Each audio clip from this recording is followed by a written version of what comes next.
mind tonight? Play per over. Depends. Will your friend, the footballer, be there?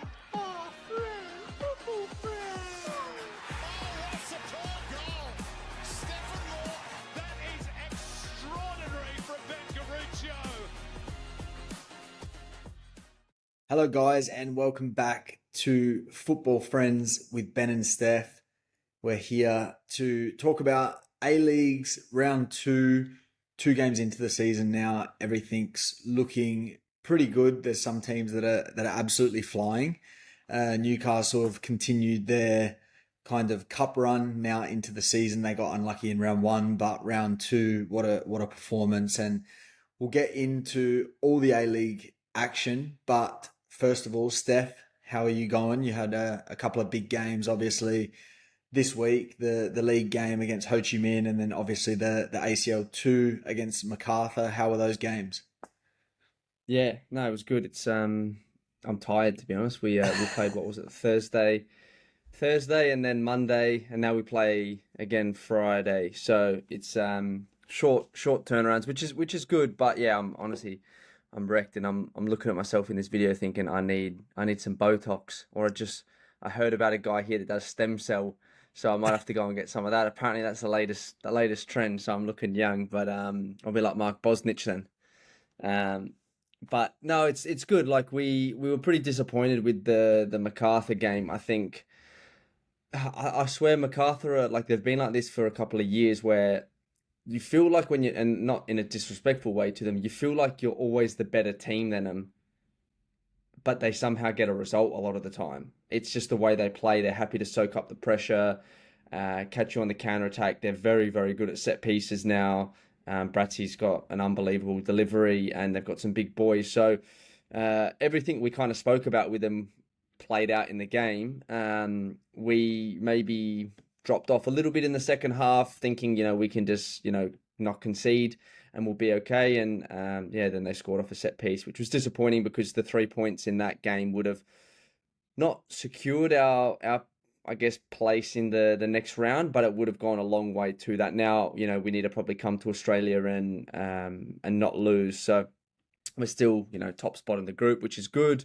We're doing well in the league. We played Ho Chi Minh, which they've just been taken over by the police. So I guess it's a communist country, Vietnam. So it's the police here are a little bit different. It's not like the police in Australia, where they're a government organisation. Here, obviously, it is involved with the government, but they run a lot more here, and they've got big money. So they've owned us for a couple of years here in Hanoi, and then they've just taken over in Ho Chi Minh. So this was, I guess, a pretty big game against the two cities, and we got a red card in the first 20 minutes. One of our players lashed out, which was not what you want when you're coming off a 3-day break. But we managed to score not long after that. And for the first game this season, we probably did to them what a lot of teams do to us, and we're wasting time, slowing the game down. Our keeper, who played his first game from the start, I don't know because he doesn't speak English, but I think he was genuinely cramping at about the 70th minute. It's never been seen before in world football. How the fuck can a keeper cramp? I'll never understand that. It was honestly like embarrassing. He's dived for this ball that was going out to try and keep it in from a corner, and he's gone down and screaming. I thought, fuck, he's done his hamstring. Like, what a disaster. And then like they're stretching it, and I'm thinking, why are they stretching it if he's done his hamstring? And I'm like, he can't be cramping at the 70th minute, and he's a keeper. But I honestly think he would have just been so nervous throughout the day. Like, he's played the game 10 times in his head, and it was crazy because Peter Makrilos, an Australian that was at MacArthur, he's actually at Ho Chi Minh. I didn't know that, and he was like, "Come on, like, this is a piss take," and I'm like, I think he's actually cramping. Like, that's the piss take about this. Like, we're not even trying to waste time. He's genuinely gone down about 4 times with cramp. So he kept a clean sheet though, and I was very happy for him. So we're fighting for top spot in the league. Obviously still early doors. The Champions League, we're looking good. The Shopee Cup, the East Asian Cup here, we've got a good chance in that if we win our games to finish top 2 and go through. So we're doing really, really well, and we've got the League Cup game coming up in about a month's time. So lots of games. It's exciting, and the MacArthur boys. I heard from Eric Pardlew on the commentary. They had a bit of gastro on the way back on the plane, so I think they must have made their way to Beer Street after the game and had a few, and maybe had some ice in their drinks. Surely not with the quick turnaround and the travel. Wow. And they only got Who a draw. knows? Nah, I don't know. Honestly, it could be anything. Like it's the first couple of weeks here, even for me, like your stomach does get a little bit. If you just eat the wrong thing, they don't cook it right. They use water. Like you remember what it was like with the Aussie teams. They always just say don't have the lettuce because they've washed it with their water. And when you're here for a while, like I actually try to have a bit of the water. Like I'll brush my teeth with it. I will have because I think it does build up a little bit of an immunity. But at the start, you don't want to be risking it. And the MacArthur boys found out the hard way, and I wouldn't have wanted to be sitting next to them on the plane on the way back. Well, they still managed to come back, get a good result against Adelaide, and obviously you know how hard it is, how many games you're playing. In Australia, we're not conditioned for it. We're actually not. We play 26 games a year. It's week to week. You rarely ever play with a short turnaround, maybe around Christmas time. And even then, like, we're like, fucking hell, this is tough. Obviously, you're learning now and obviously being in Europe as well. But now in Vietnam, like, you're playing games every 3-4 days. There's probably not much training going on in between. Yeah, no, exactly. And I think, you watch that game again and the way they played, Adelaide just dominated and probably should have taken the chances. But you know what? A good team wins. When they've got injuries, they've got players that are sick, they maybe didn't deserve it. But I think the Bulls, they've got enough experience. That's probably the big thing compared, when you look around at the squads. They're starting 11, they're bench players, maybe not so much on the Monday night game, but they do have that quality. And football's about scoring more goals than the other team and taking your chances. And they did that against us. They did that obviously against Adelaide. So I think they're going to be pretty successful. I think they'll go through with us. I reckon we'll come top of the group. They'll come second. That's my tip. But anyway, going on to you, and you know what? You've had a bit of a torrid time. You've rocked up to Sydney FC with a calf injury, and now you've done your quad. So talk us through a little bit about how that happened. Obviously on the coverage of your game, I don't think they really spoke too much about it. But yeah, what's happened? Yeah, no, it was one of them. I think, obviously everything that happened with Western kind of disrupted the pre-season. Trained for a couple of months at the start and was feeling really good. And then I think just that time away when you're just training by yourself was probably just tough, especially for me, getting old now. And yeah, obviously you're trying to stay fit, but you're doing sessions by yourself and things like that. I was a little bit unlucky to get that calf right before I went to Sydney. And then the last couple of weeks I've been back training and feeling really good. And I was hoping to be involved in the Mariners game, but during the week I just felt my quad tighten up a bit on the Tuesday. And then I tried to train again on the Wednesday, and I just sprinted a couple of times, and you just know when something's not right. It was probably getting a little bit more sore, and then there was one effort where it actually tightened up, and yeah, it's just frustrating. I knew in my head that something wasn't right, so I went and got a scan, and yeah, thankfully it's not too bad, but it's just these niggly injuries now that are just, they set you back a couple of weeks every time, and just when you feel like you're starting to get some fitness back, then you cop something else. So for me, I think the most important thing is just to get a consistent block of training in, and hopefully now with this one, I'm hoping to be back in a couple of weeks, and then we've got the international break. So that will hopefully give me a good little runway now to just get a decent training block in, and I think that's what my body needs. And then hopefully I can go the rest of the season injury free, because yeah, obviously we want to be out there, and it's fucking frustrating when it's like this. It's funny, it's not funny, but it's like when you're, all anybody thinks is, if you're a professional footballer, it's the best job in the world. And when things are going well, 100% it's the best job in the world. But, you look at your last few months where you've gone from, obviously you were deciding whether you're going to stay at Western United. You've signed the contract with them. You've decided to stay because they gave you a decent offer, and you felt like, all the promises that were there about the club staying afloat was going to happen. Then you've got the turmoil of all the stuff that's in the media about it. Finally, the club does kind of not fold completely, but goes into hibernation. Then you've got the stress of trying to find a team so late in the season, in the preseason, get this calf injury after you've just agreed to go to Sydney, and then you get this. Like, so it's like, I think there's a lot more that, kind of goes into these injuries than just, your body can't handle it or you're getting older. I think, the off-field stuff plays a massive part, and that's where, you get these injuries and you just kind of question, like, fuck, what's going wrong? Like, what's wrong with my body? And what am I doing wrong? Am I eating the wrong things? Am I drinking the wrong things? And then you're like, well, I know from speaking with you, you're doing everything right in that way. And we know, both of us know players that treat their bodies like absolute garbage and they don't get injured. Yeah. It's just sometimes the that's way honestly, it works. It's the most frustrating part. Like, that is by far the most frustrating part, because you do naturally, the human brain, you start to question, fuck, maybe I'm not eating right, maybe I'm not eating enough, maybe I'm, maybe my sleep's not good, and you're thinking like,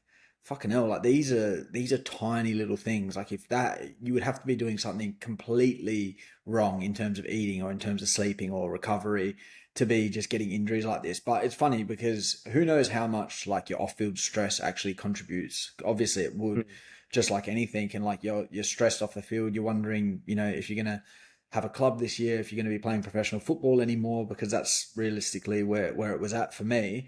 And then now you just get these couple of things. So it's obviously tough. You're trying to settle into a new club and a new environment, and a change of environment as it is tough. But that's probably been the hardest part for me, is just like, I'm trying to settle into a new team and be around the boys, and they're fucking out there training and I'm in the fucking gym getting jacked for the Sydney summer. It's not what I want. Yeah. and it's, you actually have like this, because it happened to me when I came here. I only missed like maybe 5 or 6 days with my calf, and I hadn't been injured for four years, missed a training, to be honest. And here I think it's more the pitches, because they're just not great, and when it rains it pours literally. And like, then you just like have all of these doubts coming into your head, and you're thinking, fuck, what's the coach thinking? What's the club thinking? Like, and I know I actually did have it here, like where the agent said to me, oh, the club's not happy that, you've been here and you've missed 2 games already. And I'm like, well, I wasn't even registered for the Super Cup, so it's not my fucking fault. And then I've missed the round 1, which is fair enough. It's not great. And I'm thinking, man, like now you've got this extra stress where I'm like, I need to play, and I need to play well. And then you're like, shit, like you're questioning it when you come back. Like, all right, my calf feels good, but I don't reckon my calf was good for the next 6 weeks. Like I could sprint, but I wasn't confident to sprint. And then it's a disaster waiting to happen. I was fortunate I got through that. And then we had the international breaks, and I could actually have 5 or 6 days off. But it's all of these things that just, you're at a new team, and you want to impress. You want to impress the coaches. You're wanting to impress teammates. That's how we are. It's not a good thing, but we're always worried about what other people think of us. And realistically, nobody else gives a fuck about us like what you care about yourself. But you feel like they do, so you're trying to do everything right. And the last thing you want is an injury. But it is what it is. Besides that, how has the move been to Sydney? Because obviously we've always played against the teams in Sydney, and it's a good place to go. But have you settled in well to Sydney itself, and are you enjoying it?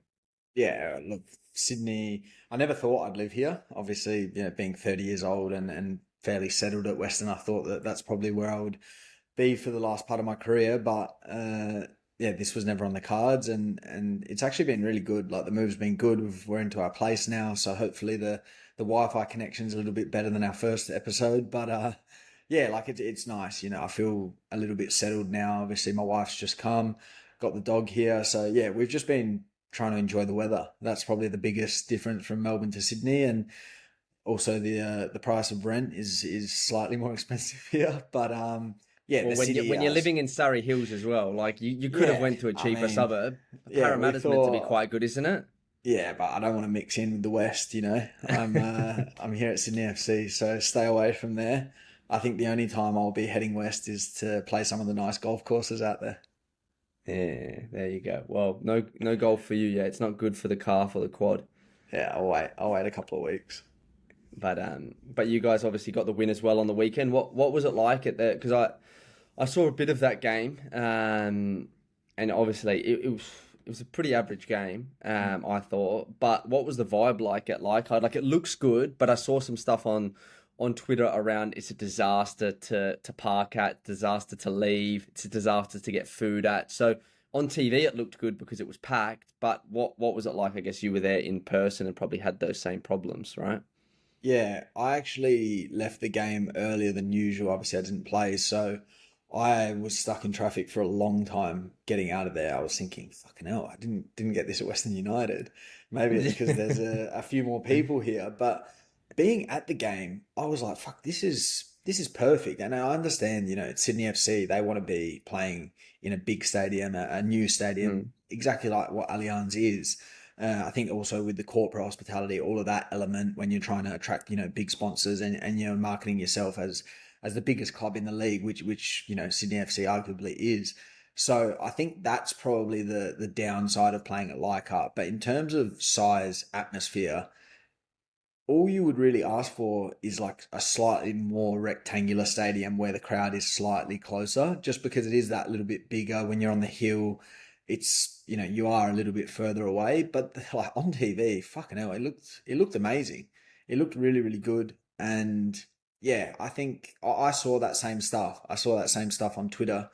Uh, and I didn't expect that, but obviously that's another big part of it is if you want to get people through the doors, then you need to make sure that fan experience is actually enjoyable and you want to, to be as easy as possible for fans to return. So I think if we can build on this crowd, this round or second round crowd, first home game, because it was actually a really good atmosphere. Hopefully by the time we get back to Allianz in Jan, if we can be getting, 15, 20,000, then at least the stadium looks quite full. Yeah. But it's that same conundrum that we always talk about, that the stadiums are just too big for where the sport's at the moment. Yeah, no, exactly, and I think they've committed 40 million. I'm pretty sure 20 mil from the federal and 20 from I think the state government for Leichhardt. So I don't know what 40 million is actually going to get you. Sounds like a lot of money. Obviously, like I would be happy to take 40 million in my pocket, but when you're building a stadium, I'm not sure like what's that really going to do in terms of corporate facilities and again the biggest thing is then obviously public transport. It's Leichhardt is like it's in that whatever you want to call it cul-de-sac where it's not like you can just get a train route there. Obviously I think you can get a boat and they've got the shuttle boats or whatever it is that go there, but if you're driving there it's never going to be easier to get there. So if you're getting, even if it gets 15,000 there, if they can even hold 15,000, it's kind of just creating a bigger problem in terms of the public transport and everything. But it's a short-term fix, obviously. Sydney FC, yeah, they just need to get bigger crowds because they're not going to get another world-class 20,000 seater stadium in Sydney. Like that's not going to be on the agenda. So the reality is you just need to get more people when they're playing at Allianz. And I remember when we played there last year, it was maybe 15 or so, and it was actually a really good atmosphere. Like it kept the noise in there, and the best way to obviously get the crowd there is to win games, and you guys did that on the weekend. So hopefully you can build on that because I think there's a lot of pressure on a lot of coaches in this league, I reckon, right now, and you've got John Aloisi, your ex-coach, that's a free agent, and I'm sure there's a lot of teams, your Sydney FCs, your West Sydneys, your Victory, your Perth Glory. I reckon they're all going to be eyeing him off and thinking if we have a bit of a shaky start here, maybe we'll go and poach him because obviously he did a tremendous job at Western United. So it's going to be interesting with how that kind of plays out. But going on to, I guess, the last game, Newcastle. What did you make of them? They were, obviously the cup champions, but they had a pretty easy run. Round one struggled. Round two, absolutely flying. Yeah. I wouldn't even really say they struggled. Look, obviously you would expect them to beat Central Coast if you're looking at them as a finals contender this year. But I think if you actually look at the game and the penalty that they miss, and then they go up the other end and concede one that they realistically they shouldn't have conceded. It was such a soft goal. And then it kind of, he started, creeping in a bit of doubt, and it's not ideal, but I think that they just look like they're playing with so much confidence. And you look at Victory on the other side, who in terms of quality and individuals should be running rings around Newcastle, but everything that they were trying to do, looked like, it was forced, looked like they were second guessing themselves. And then you've got Newcastle on the other side, and it just looks like they're playing with so much freedom. You've got these young kids that have played not many games. Then you've also got the other young guys who have actually now played for a couple of years, so they're starting to get that experience. Your Aquilinas, your Wilmerings, your Grozos. So they look really, really good. I think a team that's playing with that kind of confidence is scary to play against. We've got them this week away, so I'm looking forward to seeing how we shape up against them. They're obviously flying and full of confidence, but that's obviously a good opportunity for us to kind of take the wind out of their sails a bit. Yeah, no, exactly. And I think they, yeah, like you can sometimes play really well and still lose. So even in round one, it wasn't like they just dropped off massively. Probably disappointing for the fans to lose the F3 derby, but in this game here, you you're playing against Victory, which is arguably again one of the biggest clubs, and they didn't just win. It was convincing, and they looked like the better team. They looked like they had the better players. And if you're looking at them on paper, you probably wouldn't take any of the Newcastle Jets players over the Victory players. Like someone like Badalado, who went to Victory last year on loan. I don't even know if he came off the bench in many games, to be honest. Like, I played a handful of minutes. Yeah, he played fuck all. And then goes to Newcastle and he's scoring a ridiculous hat trick, and it's crazy what a coach can do for a player. And obviously Mark Milligan was the assistant while I was at Adelaide, so I kind of always saw this. It's different when you're an assistant to a head coach, obviously. Carl Viet was the head coach there, so Millsy can't impose himself too much because at the end of the day, it's not his ship that he's steering. But what I would say is he really did in the second season that I was back, kind of drive things a whole lot more. And he was, probably one of the big reasons why we maybe dropped off when he left, because he was so good, so demanding. You could see his passion for the game. Obviously, he's worked under some great managers, so it's no surprise that he's done extremely well at Newcastle, and I wouldn't put it past him if he's probably only spending one season there and maybe goes over to one of the bigger teams at the end of this season because of how well he started. Could you see when you were at Adelaide that you're like thinking this guy is going to be a fucking good coach? Yeah, I think so. I think the way I remember actually one of my first games back at the club, and I was just literally just picking his brain. I remember at breakfast, it was actually against Newcastle, and I was just asking him about like the style of play that he really wants to play. And obviously he had Ange. He was speaking a lot about Ange and the style of football and everything. But he's very different in terms of he loves having a joke with players. He's very, very demanding, but he'll have a joke with you as well and take the piss off the field, which I think is a good thing. Ange isn't like that at all, but you could see that he was someone that wanted to be the head coach, and you could see that he knew a lot about the game and the way he wanted to play, and what he thought was, I guess, the expectations of what he was going to give to a group if he was a head coach. And by that, you can kind of say, yes, he's going to be a good head coach. But until you get in the job, I think it's very different. It's easy to be the assistant, but, you want to go and be the head coach. It's a very different thing. And obviously he's able to translate a lot of that information. So it's going to be interesting. But what about like for you when you've had different players now? Who have we had actually as, Kisnorbo? He's gone from a player to a coach. We've had Harry Kuehl, player to a coach. Jamison now as a coach. Damien Duff. Yeah. Big Duffers.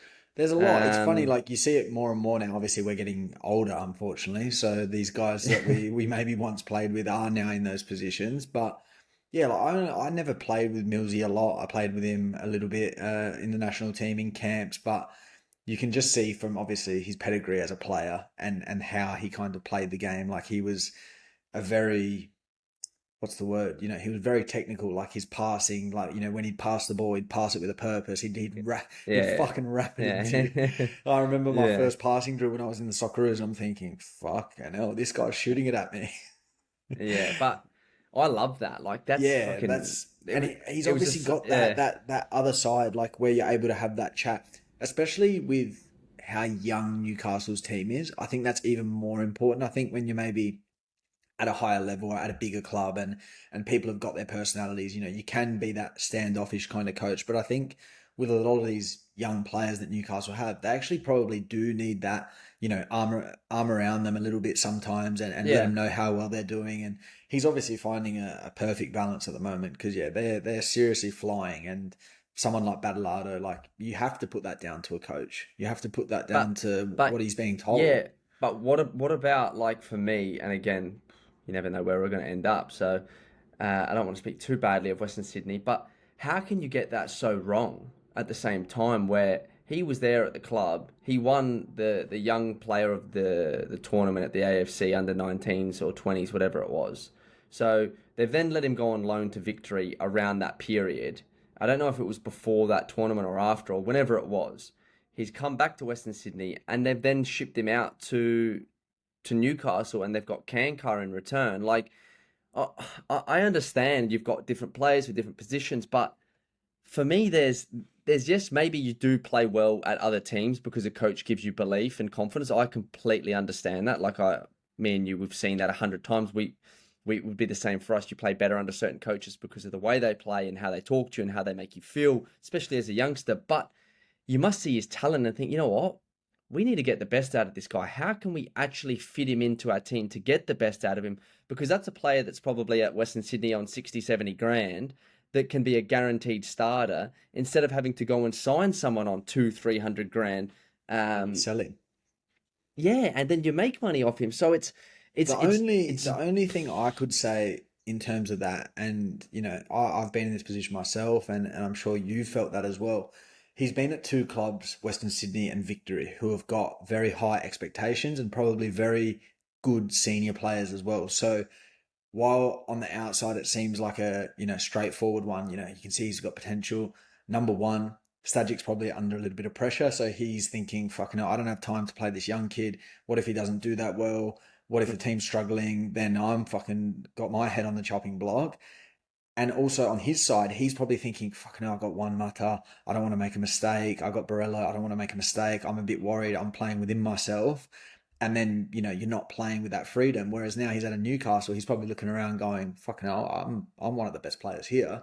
And you sort of yeah, get that little bit of, you know, esteem.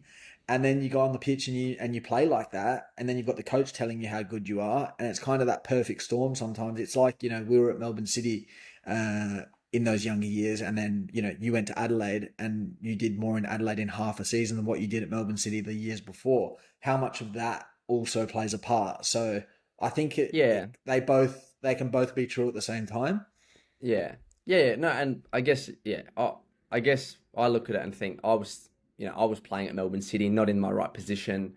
There's obviously different situations for every player, but like it was the same thing with Melbourne City. They dropped the ball really with that. They thought, you know what, we're happy to let him go, and then they lost out on a transfer fee for me, and instead they could have been like, you know what, as a player, I feel all what we spoke about at the start is you feel like you're always worrying about what other people think, whether it's the coaches, whether it's players, whether it's the club, whatever. You just want to feel loved and you want to feel wanted, realistically. That's the biggest thing that any player wants. So, how a club, how a coach, how all the staff can do that to players, even if they're not playing, and even if they're not playing in their right position, that's, I think, what can make a coach and a club really special is if you can have that same feeling for every single player in the squad, no matter whether they're the star, whether they're the player that's coming on for 5 minutes off the bench, whether they're out of the squad sometimes, but to make them actually want to still be there, um, that's probably what I think a lot of clubs in the A League do lack. Because I look at this now and just think, fuck, he's going to get sold for big money. Obviously he's got to keep backing up. It's 2 games in plus the cup, but that's $1 million plus potentially that a club's lost. Plus, a player that's going to help you produce. And you look, they've got Steven Ugarkovic playing that right inside mid, and I actually rate Stevie. I think he's a top player, but not in that position. He's a number 6. So you're actually playing a midfielder out of position when, is that not the position that Battleado could have been playing? He could have been playing on the right, coming inside as that 10 to support the strikers. But anyway, it's he definitely won't be looking back.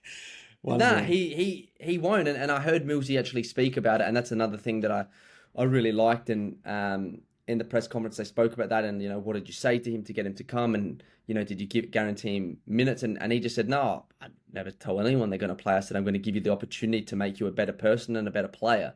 And I think straight away it's a great answer for it. And he's backing it up because you look at all of them and they're all flying right now. They won the cup competition 2 rounds in. They're looking very good. I think hopefully the Newcastle fans will come out in numbers, because it was a pretty disappointing crowd, I thought, for a Friday night game against Victory. But you know what? They can build on that. They can grow. And like you said, you've got them this week. So it's going to be a very interesting game, because now they've got to not just do it once, but they've got to back it up, and then keep backing it up, because it's not easy to do. So anyway, on to the next topic, and that is Valkanis, Big Mickey Valkanis. What do you think about this? And I actually agree with him a little bit. In preseason, I don't think you would have, well, you didn't really play and do anything in preseason.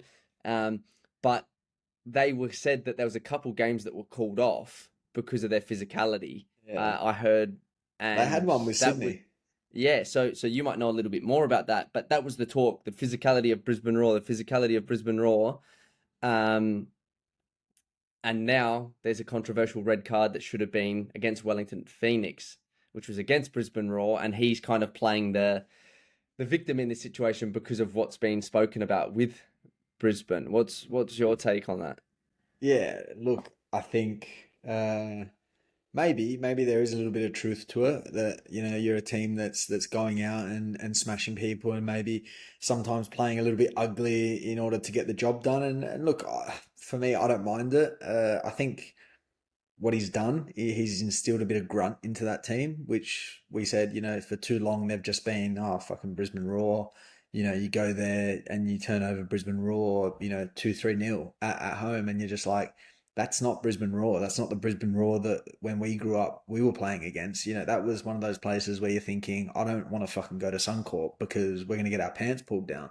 So I think it's been long overdue. I think I actually rate that. He's put a bit of grunt into him, but when does that become too much? And then when does that start then affecting maybe the calls that you're getting? And your team's playing like that, and then maybe the refs are going, oh fucking hell, like I'm getting hammered from them all game.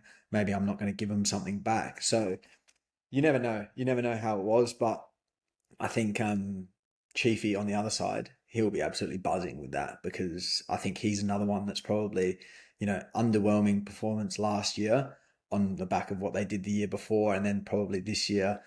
He's thinking, fuck, I've got to kind of get this right. And they're playing that fucking crazy high line, which I'm not sure about. Obviously, they've already conceded a couple of goals, but I suppose this game they've kept it up. He reminds me of Ange in the way that he coaches. Like, he's like, that's my philosophy, and that's what we're fucking doing. Yeah, I guess there's probably two parts to it. I agree with the Brisbane Roar angle and Mickey, and I think it's interesting because he worked under John Van Schip and wanted to play good football, and it was at the City Group. He really wanted to play this style of football that was attractive, and I think Milisojovski kind of spoke about the, I guess, it wasn't disappointment, but yeah, it was the surprise of time wasting. And I think, you know what, like how can you question that? They were down to 10 men. Of course you're going to waste time. Yes, maybe they were physical and they were playing long balls, but I think that's the reality of football. Not every team is going to play the same way. It's like Arne Slot complaining about fucking the team changing their lineup. Like, well, what do you want them to just play the lineup that you wanted them to play? Like, that's the way it is. As a coach, I think he's probably gone in there, Valkanis, and thought, you know what, this is a 2 or 3 year project, and stage one is I need to make us hard to fucking beat because we've been too easy to beat, and I need to get the crowds back. And how do you get them back? By winning. How do you get the support back? essentially, by winning. That's all you can do. It doesn't matter how you play, I don't think, at the start. You just need to win. So I like that from him, and I think they probably were hard done by. Maybe it was a red card, maybe it wasn't. But on the other side of it, you've got Chiefy, and they've gone from playing kind of very conservative, very boring, I would say. Not the way I like to watch football. I know there's the tactical side of it, and if you actually do break it down, they were quite solid defensively, but it wasn't working last year. The first year it did because they had the personnel. Last year it didn't. And now they've gone to this, the style that he said he wanted to play all along. And I rate it. I like this. For me, I would prefer to go out there and try and win the way they're doing it now than what they did last season and the year before. And the first round, away to Perth, it's not an easy place to go. 2-2 draw. Yes, they conceded the 2 goals probably from that high line, but it's going to take a bit of time. And you know what? That second game, they probably get what they deserved when you have that much possession. And that high line, what it allows you to do is to kind of keep forcing turnovers, winning the ball back, that relentless pressure. And you need to have quick defenders. You need to have people that are going to be brave on the ball, and you need to have players that obviously are good enough to kind of judge when to drop, when to step. But it gives some excitement to the league, and I love how open he is about his tactical side, because I think there needs to be more questions from the media around that so you can actually get the answers that you're looking for.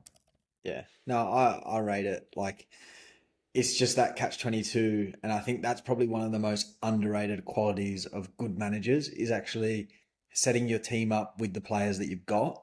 And he obviously did that really well in that first year. Now he's gone to something different. They were really, really poor last season.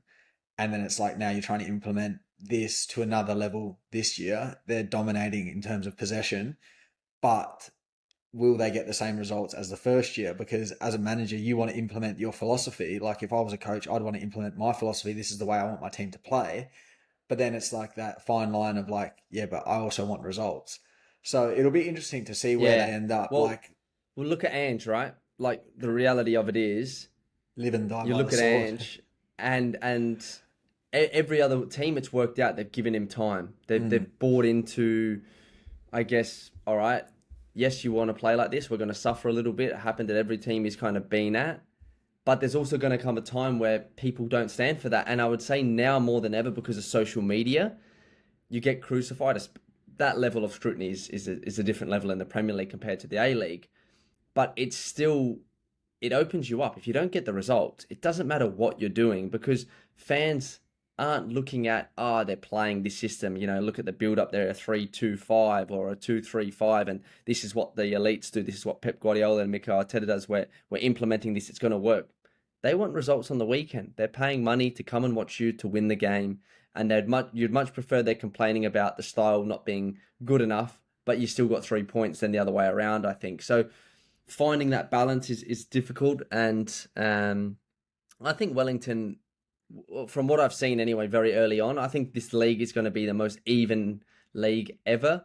I think Melbourne City and Auckland, like what I said in the season preview, they're probably going to be the two that will be above everyone else, just because of the money. The money they've got helps. I think what they've spent probably compared to other teams. I think just the stability as well with their squad. Like not too much turnover, same coach. They were both so solid last year. Like Melbourne City have got enough experience. They've got really good young players, and Auckland are just so experienced. Yeah, and that's where I think it's going to come down to, is like they're just going to win games consistently. And I know that sounds like obvious, but that's going to get them points, and they're just going to get away from everyone else. Where Adelaide round 1 were flying, but they dropped points to MacArthur. Like I think a lot of the other teams are going to be very up and down, and anyone can beat anyone. But City and Auckland, I think they're just going to consistently win. They're just going to keep getting results, even if they don't play as well. They've got the players to get the job done. But anyway, let's see. Probably the other. It's not really a talking point, but it is. It is a talking point, not in a good way. But Perth Glory already falling apart. I think the writing was on the wall last season with them, and this is an assistant coach going into a head coaching role. Everyone was giving him the plaudits at Sydney FC, but Zrilic obviously they've had big investment last year. They were spending massive money on their squad, a lot more than majority of A-League teams, to be honest. This year, I think they're probably spending even more, and obviously we don't know what's going on. We don't know. We're not inside the four walls, but you've recruited Caltech, you've recruited Scotty Wooten, and defensively they're still looking really poor. So there's something else going wrong. They seem to be getting a lot of injuries. I saw today it came out that they were speaking to John Aloisi. I'm sure Ross Paliga and Vince Grella are in John's ears, seeing if he wants to come over to Perth. And that's, as a coach, if you're Zrilic, fuck, it's a bad place to be. Because if it's true, if it's not true, if it's out there in the media, there has to be some truth to it. It was like when the Postecoglou and Dyche stuff came out. Someone's leaking that because they want it to be leaked.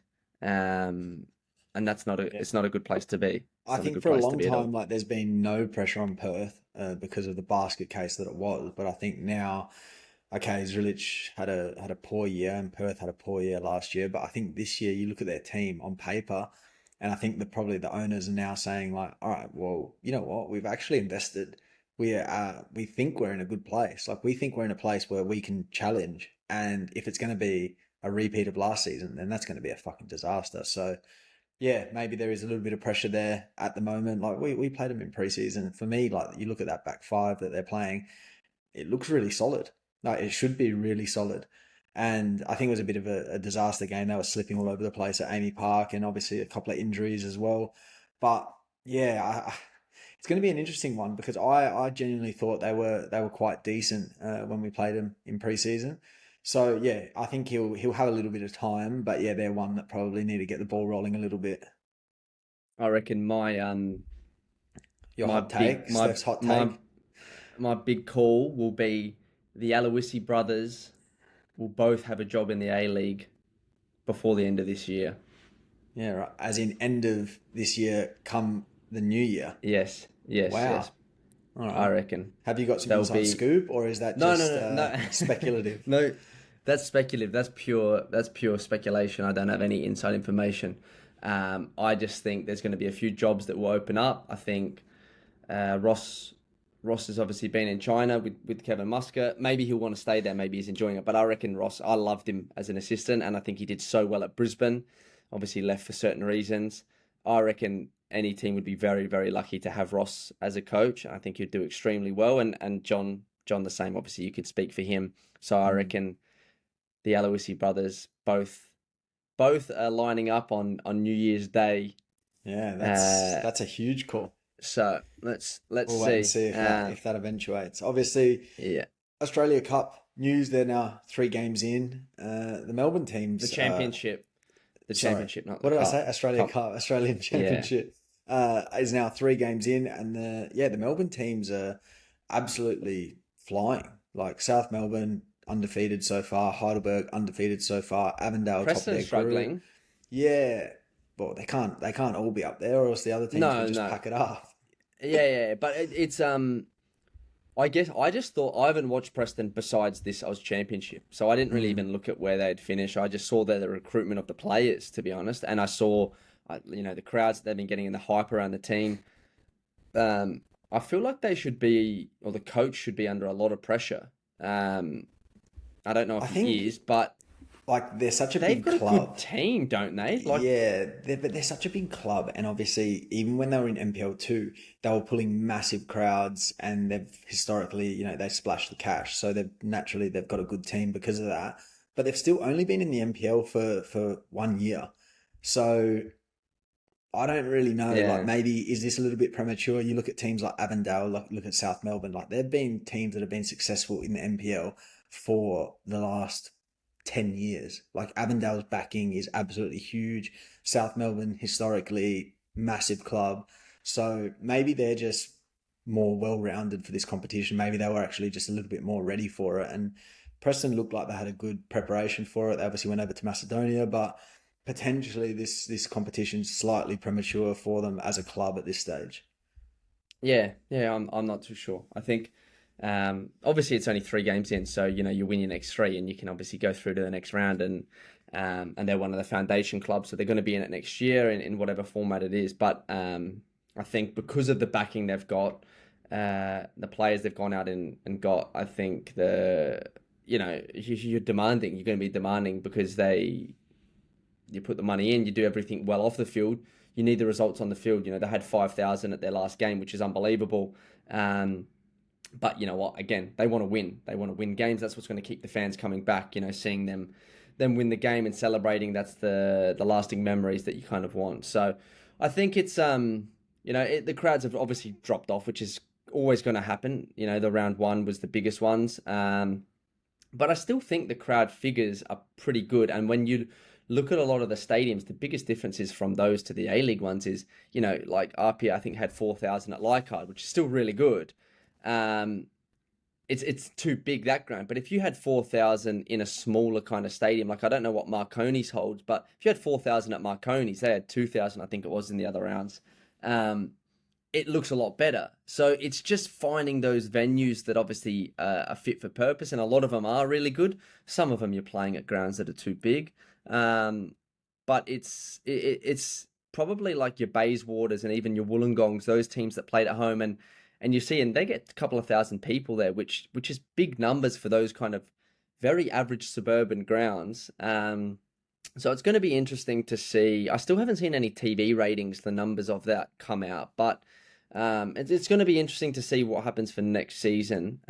Probably the biggest thing is going to be the playoffs. Obviously, you always get bigger crowds for those games, but hopefully people keep turning up for those games. Hopefully the numbers are good enough and you can get a full home and away for next season if that's possible. But what's the talk been in Australia anyway, from what you've kind of heard of? Obviously you're in Sydney now, it's a bit different.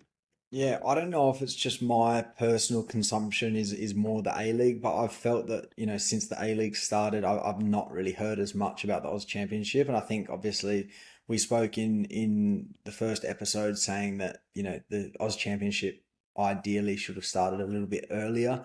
So you give it that real kind of runway time that it can get a bit of traction. I feel like the A-League starting the week after has kind of just diffused that a little bit. So yeah, we'll see what the numbers end up being like. And I think, if some of these bigger clubs do make it through to the playoffs, there's going to be some big crowds. Obviously, you're hoping your Prestons and clubs like that do make it through just for that side. But I think it'll just come down to the revenue and what they've managed to raise, how the TV ratings have stacked up in terms of what they were expecting to what they've actually been, as to how it kind of looks, for the years following. So I really, I want it to do well. I think it needs to do well. It's going to be that gap that bridges slightly closer between promotion and relegation, and there needs to be another competition that's slightly better quality than the actual MPLs.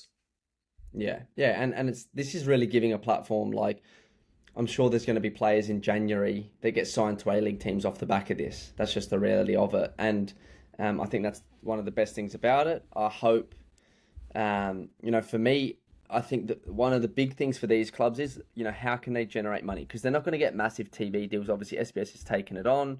Sponsorship's probably not going to be that big. So, match day is really their biggest way they're going to generate money.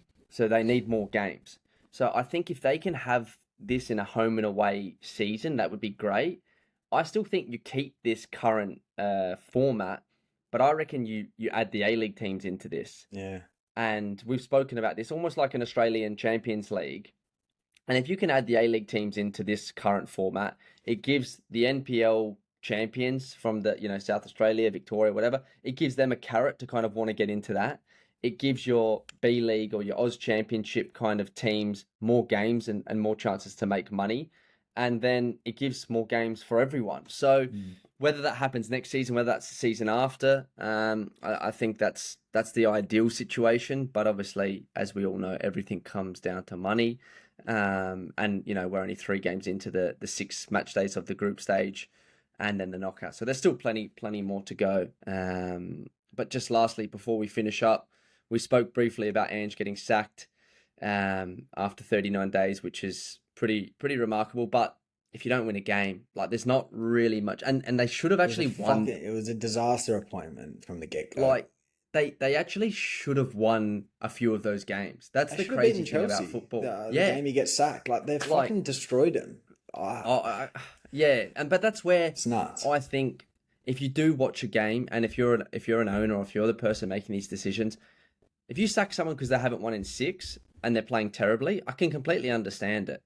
But if you play as well as what you did against Chelsea, when those players knew that his job was probably on the line, for them to go out there and play that well kind of tells me that they were actually believing what he was saying. They just needed, I think the players needed a few wins to kind of really buy into it. And he wasn't able to get it. And then the comments from Morgan Gibbs-White after the next game when they won could be construed in, well, was he saying it about Ange or was he just saying it about getting a win when he said, I can breathe now? I don't think he was saying it about Ange. I think he was just saying because he obviously felt all this pressure. They'd be feeling the pressure big time. But it's, you know what, like you get confidence a lot of the time from seeing the results. And as players, you need results. So even though, you know, I'm sure they spoke to players from Tottenham and said, oh, what's he like? They would have raved about him because they loved him. But if they're not getting wins under him and they're thinking, fuck, well, we're not winning, I don't know if I believe in what he's saying. Where if you win a few of those early games, and I think he needs to kind of walk away from that and he needs to probably change his approach. I think the media side of things he needs to improve on because as much as he doesn't care about it, and he probably doesn't care what I say either, but I feel like controlling the media and the narrative actually would have bought him more time because once the media, once the fans don't want you there, that puts pressure and that then changes the way the media is talking about you. And then that puts pressure on the club owner. Where if the fans were like, fuck, this is the best football we've played in years.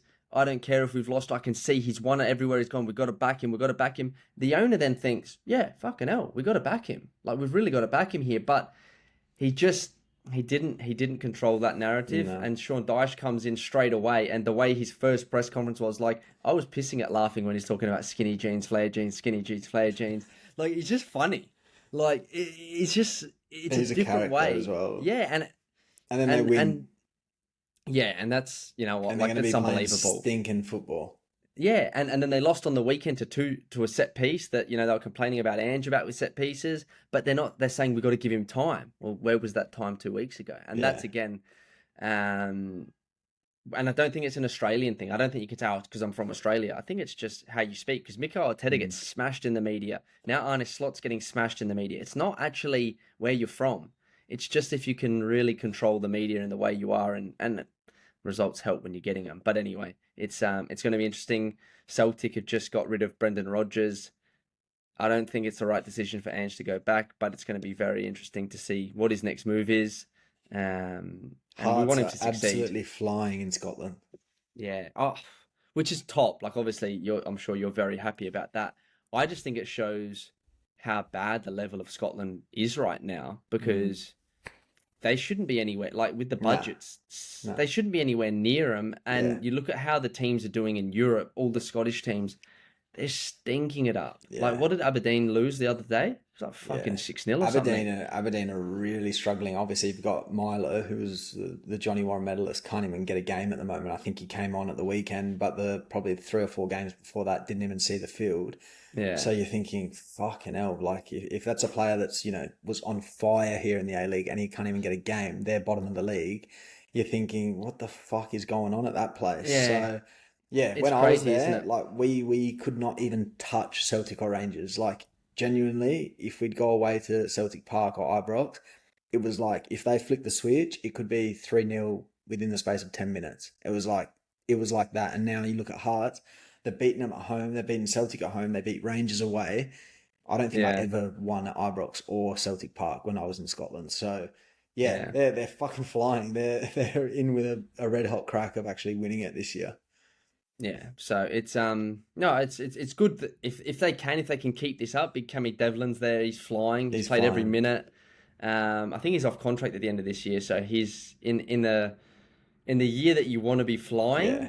And this is where football is a lot of luck, a lot of things. You know, because I'm not saying that he doesn't deserve this at all, but you're in a team that's flying. You're doing personally very well. It's a World Cup year.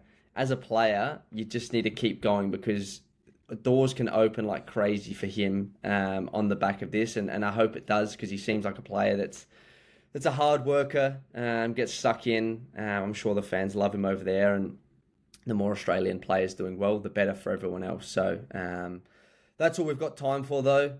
Good luck. I know you've not got a game, but good luck to your Sydney FC boys. It's going to be a big one.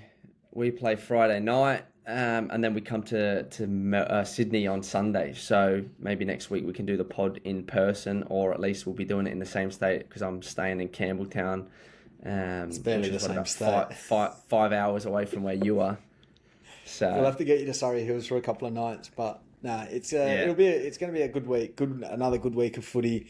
Looking forward to seeing, you get a little bit more information at the start of the season. Each week that goes by, you start to see the teams that are maybe the pretenders or the real deal. So yeah, I'll be looking forward to watching on. Good luck for your game, and yeah, I'll see you next week, and we'll see you guys next week for another pod.